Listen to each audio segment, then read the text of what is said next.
सबैजनालाई नमस्कार, good morning. आज शनिबार हामी चाहिँ फेरि जङ्गलतिर आएको छौँ। पुनः फेरि यहाँ सबैजनालाई मेरो ब्लगमा हार्दिक स्वागत छ। आज हामी सुँगुर चारोमा झरेको, उता फुपू हुनुहुन्छ अनि हामी यसरी सिस्नो काटेर भारी गरेर अनि हामी कति दुःख गर्छौँ हामीलाई मात्रै थाहा छ।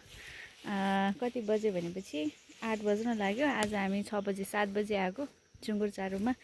ठाउँ चाहिँ यो वदा हो। अनि तमुना बदाइनीको बिहेमा काट्ने हो क्या?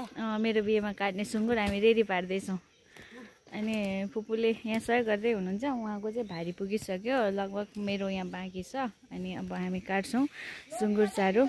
हेरौँ है त हामी कस्तो गरी सुँगुर चारो काट्छौँ भने म फुपूले काट्नु भएको म देखाउँदैछु।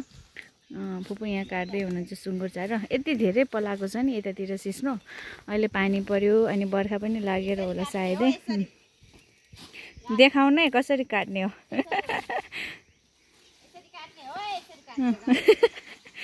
त्यसरी सुँगुरलाई घाँस होइन चारो हो। अनि अधिकांश चाहिँ डराउँछ नि त सुँगुर चारो अब सिस्नोले मर्छ भनेर। तर हामी चाहिँ यसरी नै काट्छौँ अनि के अरे पकाएर दिन्छौँ। अहिलेसम्म हाम्रो सुँगुर मरेको छैन। अनि त्यस्तो छ। म चाहिँ यहाँ बसिरहेको छु, पन्जा छ हातमा अनि मेरो भारीकै छेउमा मैले पन्जा छोडिराखेको छु। अनि त्यस पछाडि हामी सुँगुर चारो काट्न आएको। अनि आज शनिबार बिदाको टाइममा फुपूको नि बिदा छु।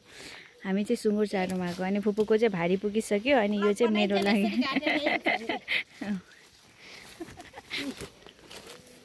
लोभिनीका काम त धेरै छ फेरि। लोभ चाहिँ होइन है, यो चाहिँ यसलाई लोभ चाहिँ भनिँदैन। बल्ल बल्ल आएको नि त, बल्ल बल्ल आएको नि त। त्यही भएर यो के हुन्छ भने देखिसकेपछि माया लाग्छ अनि छोड्नै मन लाग्दैन। त्यही भएर हो खासमा चाहिँ। हामी फुपू लोभी चाहिँ नभन्नु न हौ त्यस्तो गरी चाहिँ। हामी यो तलतिर पनि काटिसक्यौँ अस्ति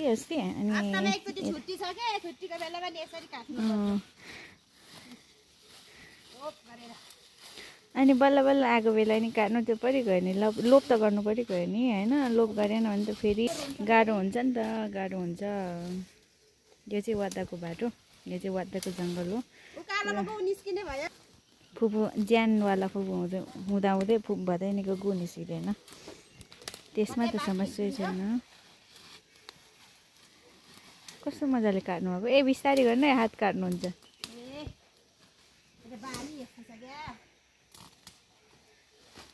हामी यस्तो गरी हामी यसमा चाहिँ लामो लामो सुँगुर चारो काट्छौँ कि। अनि त्यही भएर अनि के अरे माथि लाने अनि सानो सानो पारेर काट्ने गर्छौँ नि त। त्यही भएर फुपूले त्यस्तो ठुल्ठुलो एकदमै सकिसक्यो। वातातिरको सबै सिस्नो हान्दै सबै सक्यो। एक हप्तामा एकचोटि शनिबार म त हप्तामा त 2 चोटि सुँगुर चारो 3 चोटि सुँगुर चारो खोज्नुपर्छ। फुपू चाहिँ हप्तामा 1 चोटि मात्रै। हामी बिदाको बेला चाहिँ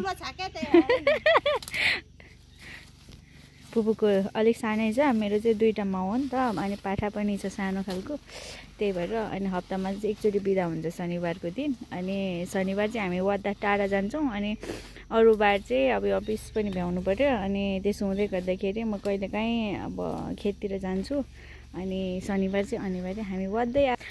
अनि यता चाहिँ बाघ पनि भेटिन्छ नि त यहाँ। अनि डर पनि लाग्छ। अनि तै पनि अहिले चाहिँ बाटो हिँड्ने मान्छेहरू होइन भेटिन्छ।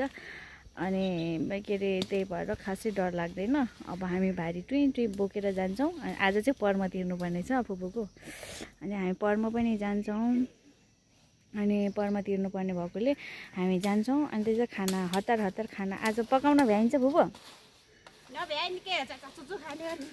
के भनेको चाहिँ चाचा चुचु भनेको चाहिँ। अनि हामी खाजा लिएको छौँ। हाम्रो खाजा चाहिँ चाउचाउ अनि 1 बोतल पानी छ। अनि हामी त्यो चाउचाउ खाएर उकालो क्रस गर्छौँ। अनि अब त भयो भारी कति धेरै छ नि त। अनि मेरो ज्यानभन्दा ठुलो भयो है फुपू। राम राम राम कसरी लानु यो भारी त। म ब्लग बनाउँदाखेरि फुपूले काटिदिनु भएको। अब फुपू कसरी लानु साँच्ची भनेको। ला यो त भारी त नि। फेरि यस्तो छ के ल्याऊ भनेको हामी त यसरी बोक्छौँ है सुँगुर चारो। तपाईँहरूले कसरी काट्नुहुन्छ, हामी चाहिँ यसरी काट्छौँ। अनि त्यस पछाडि यस्तो छ हाम्रो भारी। डोको पनि ठुलै छ है फुपू मेरो, तपाईँको भन्दा चाहिँ। ला खकुलो भयो नि त फुपू।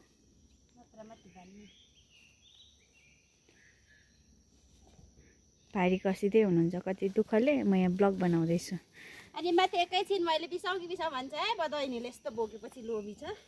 अनि बिसाउनु त परि गयो नि, यत्रो भारी बोकेर चाहिँ के हुन्छ भने यो कलिलो पनि छ, गरौँ पनि हुन्छ क्या यो भारी चाहिँ नि। अनि त्यो भएकोले तर म स्ट्रङ छु नि त।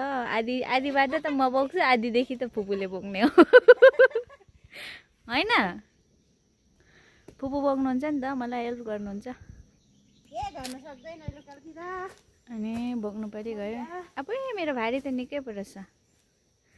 अब तपाईँको पाली बोल्ने। भारी बोक्छु अनि ल ल